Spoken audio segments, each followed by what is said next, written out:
Halo Bapak Ibu Guru dan juga teman-teman sekalian. Perkenalkan kami adalah kelompok 8 dengan pembagian kelompok yakni tabungan berjangka. Kami akan mempresentasikan terkait dengan matematika keuangan yang sudah kita pelajari.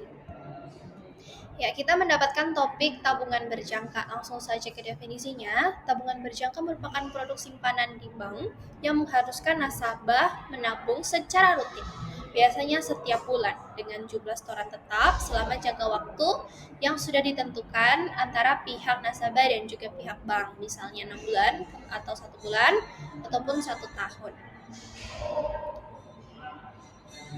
Untuk tujuan pembelajarannya, yang pertama yaitu memodelkan situasi keuangan seperti pinjaman dan investasi menggunakan rumus bunga majemuk dan anuitas, serta menyelidiki secara numerik atau grafis pengaruh parameter seperti suku bunga dan periode pembayaran terhadap hasil akhir.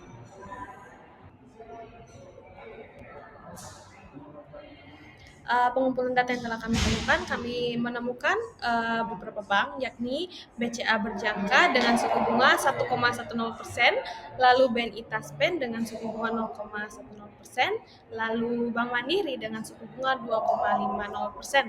Lalu periode pembayaran untuk Bank BCA sendiri itu 12 bulan atau 1 tahun, demikian juga dengan Bank BNI dan Bank Mandiri yakni 12 bulan atau 1 tahun. Lalu kami mengklasifikasikan bank-bank ini menjadi 3 kondisi, yakni kondisi yang periodenya sama dan suku bunganya beda. Periodenya kami menggunakan 1 tahun atau 12 bulan. Lalu bank yang kami pilih ada Bank BCA, Bank Mandiri, dan Bank BNI dengan suku bunga Bank BCA 1,10%, lalu Bank Mandiri 0,10%, lalu Bank BNI 0,10%, lalu Bank Mandiri 2,50%. Lalu untuk kondisi di mana suku bunganya sama dan periodenya beda, kami menggunakan suku bunga patokan 1,10%, lalu periodenya kami ambil dari 2 bank, yakni Bank BNI dengan periode 1 tahun atau 12 bulan, lalu Bank Mandiri dengan periode 2 tahun atau 24 bulan per 24 bulan.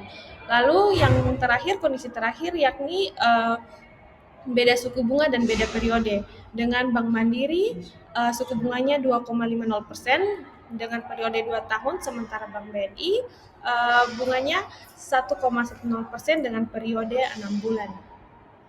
Selanjutnya, sistem perhitungan bunga. Yang pertama pada Bank BCA, tahapan berjangka. Jenis sistem bunganya adalah rete post memorandum atau anuitas akhir.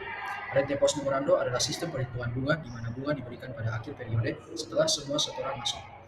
Karakteristiknya adalah setoran bulanan tetap. Bunga dihitung dari total akumulasi setoran dana ditambah bunga baru bisa dicairkan setelah jatuh tempo atau tidak bisa diambil per bulan. Keterkaitan dengan produknya adalah pada tahapan berjangka BCA, bunga ditambahkan di akhir periode kontrak. Nasabah hanya bisa mengambil pokok ditambah bunga setelah jangka waktu berakhir. Selanjutnya juga ada sistem perhitungan bunga di Bank BNI, Tabenas atau tabungan perencanaan. Jenis sistem bunganya juga rente post memorandum.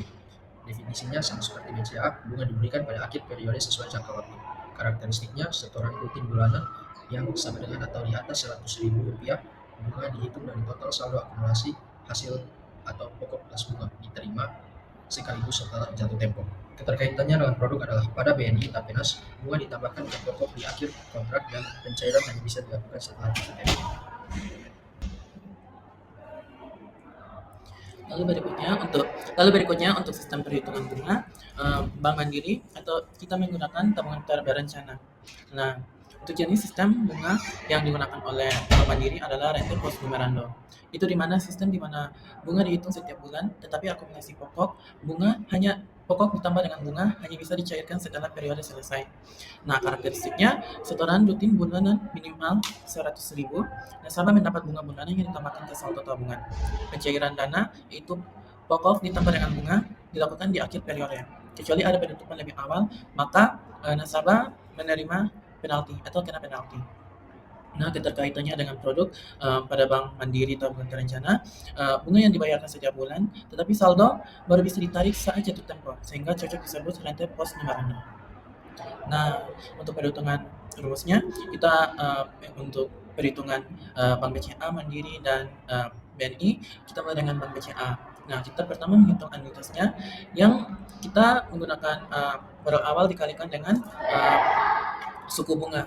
Hasilnya kita mendapatkan 1.100.000. Nah, kalau misalkan periodenya 1 tahun, maka untuk menghitung pos numerandonya, maka rente pos numerandonya kita kalikan modal awal dikalikan dengan dalam kurung 1 ditambah dengan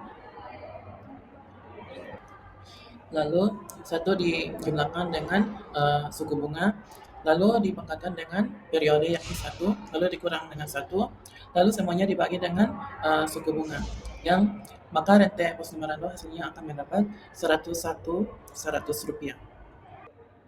Oke, selanjutnya adalah perhitungan untuk BNI. Untuk BNI rumusnya masih sama seperti BCA sebelumnya, kemudian modal awalnya juga masih sama, namun yang berbeda di sini hanyalah suku bunganya, yaitu 0,01 itu adalah suku bunga yang tadi tapi sudah dibagi 100.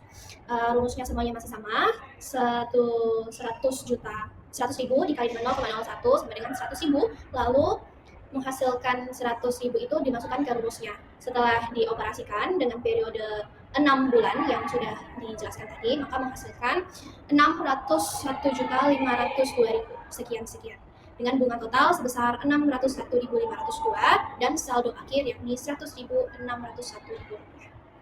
Untuk Mandiri juga masih sama, yang berbeda itu cuma suku bunganya saja. Modal awalnya juga masih sama, setelah dioperasikan mendapatkan 2.500.000, lalu I-nya 0,25%, nanti dibagi 100 lagi, kemudian dioperasikan, masukkan ke rumus, periodenya berbeda ya, di sini 1 tahun, sehingga kita masukkan 1, sehingga menghasilkan rente sebesar 102.500. Sekarang kita telah masuk ke grafik-grafik data, yang dimana di sini kami menyajikan tiga grafik diagram untuk mempermudah audiens memahami perbandingan produk-produk keuangan. Yang dimana di sini pertama ada grafik tentang perbandingan saldo akhir berdasarkan periode, terus ada hubungan antara bunga dan saldo akhir, dan juga ada saldo akhir berdasarkan lamanya periode menabung. Selanjutnya kita akan menganalisis perbandingannya. Yang pertama itu kondisi pertama sama suku bunga, namun periode berbeda. Itu kita berfokus pada dalam periode simpanan yang mempengaruhi hasil akhir. Contohnya BNI bunganya 1,1% dan periodenya 1 tahun. Nah, hasilnya akan mendapat 101.100. Itu tiap 6 bulan nanti akan dapat 101.100 rupiah. Nah, untuk kondisi yang kedua itu sama periode namun suku bunga berbeda. Nah, fokusnya kepada besar kecilnya suku bunga yang menentukan hasil tabungan. Contohnya BCA bunganya itu 1,1%, itu hasilnya nanti akan dapat 100. Dan Mandiri bunganya 2,5%, kita akan mendapatkan 102.500.000, dan BNI bunga 0,1%, kita akan mendapatkan 100.600. Nah, lalu untuk kondisi yang ketiga pada periode yang berbeda dan juga bunga yang berbeda. Nah, kita berfokus pada kombinasi bunga dan periode yang bersama-sama menentukan keuntungan. Contohnya Mandiri yang 2,5% dan periodenya 2 tahun. Itu hasilnya akan mendapatkan 102.500.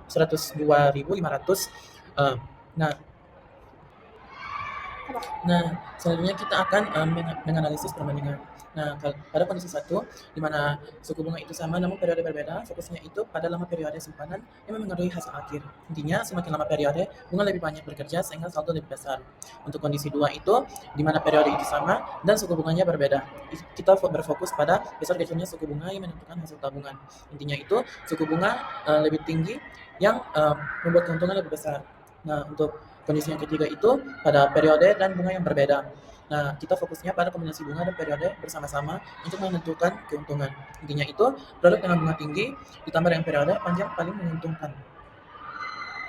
Baiklah, yang terakhir adalah interpretasi hasil. Yang pertama, kondisi paling menguntungkan. Jika dilihat, maka tabungan berjangka Mandiri memberi saldo akhir paling tinggi dibanding BCA maupun BNI. Alasan utamanya kenapa? Karena suku bunga Mandiri itu lebih tinggi, jadi itu meningkatkan nilai akumulasi tabungan. Lalu fleksibilitas tenor panjangnya juga cocok untuk tujuan finansial besar. Lalu dari sudut pandang nasabah, Mandiri lebih tepat karena bunga tinggi mempercepat pencapaian target finansial. Kalau dari sudut pandang pelaku usaha kecil, Mandiri lebih menarik karena meskipun bunganya lebih rendah, ada fleksibilitas sektor tambahan dan akses digital yang praktis. Lalu situasi yang tidak ideal, jika nasabah memilih Mandiri lalu mengalami krisis atau butuh dana sebelum jatuh tempo, maka akan rugi karena ada penalti pencairan dini. Dalam kasus ini BCA lebih aman karena memberi fleksibilitas pencairan dan sektor tambahan meski bunga lebih kecil. Jadi kesimpulan utamanya, Mandiri dia membeli pilihan utama untuk stabilitas dan hasil maksimal. Kalau BCA pilihan lebih aman untuk fleksibilitas dan kebutuhan darurat. Lalu BNI kurang kompetitif dari sisi bunga namun cocok untuk nasabah dengan setoran ringan. Demikian presentasi dari kami. Terima kasih.